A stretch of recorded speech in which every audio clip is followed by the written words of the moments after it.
Good afternoon to everyone. मैं अनिकेत मिश्रा आप सबका फिर से लिबर्टी न्यूज़ भारत में स्वागत करता हूं।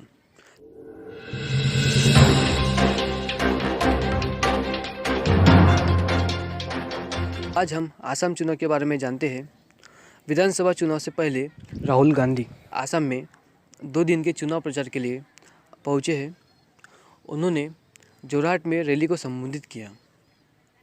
रैली को संबोधित करते समय पूर्व अध्यक्ष राहुल गांधी ने कुछ वादे किए, जिसमें उन्होंने कहा कि आसाम में सीएए लागू नहीं होगा, न सिर्फ आसाम में पूरे देश में भी लागू नहीं होगा।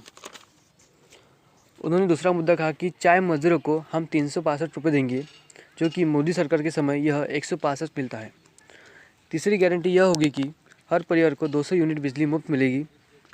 चौथी गारंटी यह होगी कि महिलाओं को हर महीने का 2000 रुपये देगी। पाँचवा मुद्दा यह होगा कि आसाम में कांग्रेस 5 लाख रोजगार देगी और आसाम में जो भी रिक्त पदे हैं उन्हें भरा जाएगा। यह 5 वादे पूर्व अध्यक्ष राहुल गांधी ने किए हैं और उन्होंने कहा कि आसाम में फिर से कांग्रेस की सरकार आएगी और राज्य में शांति होगी और आसाम विकास की ओर यहाँ पर लौट आएगा,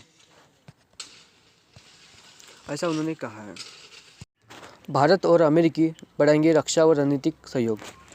भारत और अमेरिका के बीच रक्षा और रणनीतिक सहयोग हुआ, जिसमें अमेरिका के रक्षा मंत्री लॉयड ऑस्टिन से मुलाकात के बाद रक्षा मंत्री राजनाथ सिंह ने कहा कि दोनों पक्षों में भारतीय सेना, अमेरिका की हिंद प्रशांत कमान, मध्य कमान और अफ्रीका कमान के बीच सहयोग बढ़ाने पर सहमति जताई।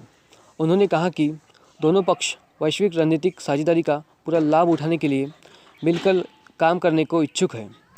दूसरी ओर अमेरिकी रक्षा मंत्री लॉयड ऑस्टिन ने कहा, भारत अमेरिकी साझेदारी को बढ़ाना बाइडेन प्रशासन की प्राथमिकता है और वैश्विक स्तर पर बदल रही परिस्थितियों में भारत महत्वपूर्ण साझेदार है और इलाकों को लेकर वाशिंगटन की नीति का मुख्य स्तंभ है।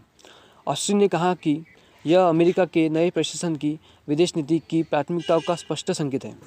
उन्होंने कहा, हमने क्षेत्रीय सुरक्षा में सहयोग, सेनाओं के बीच भागीदारी, रक्षा व्यापार, पूर्वी लद्दाख में चीन की आक्रामकता और $3 अरब से अधिक के रक्षा सौदे पर चर्चा हुई।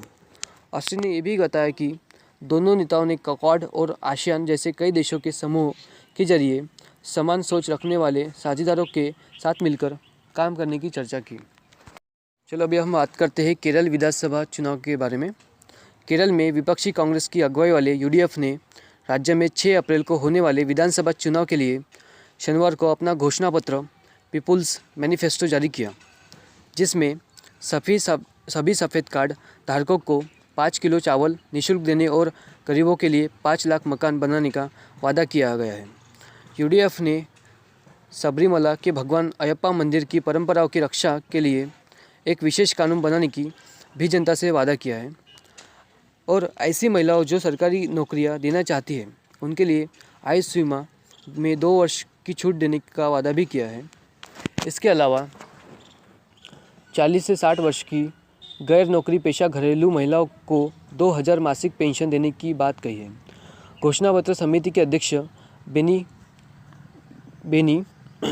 बेधारन ने कहा कि कोविड-19 से प्रभावित लोगों को निःशुल्क खाद्य पैकेट और आदि सुविधा देने की मांग की है।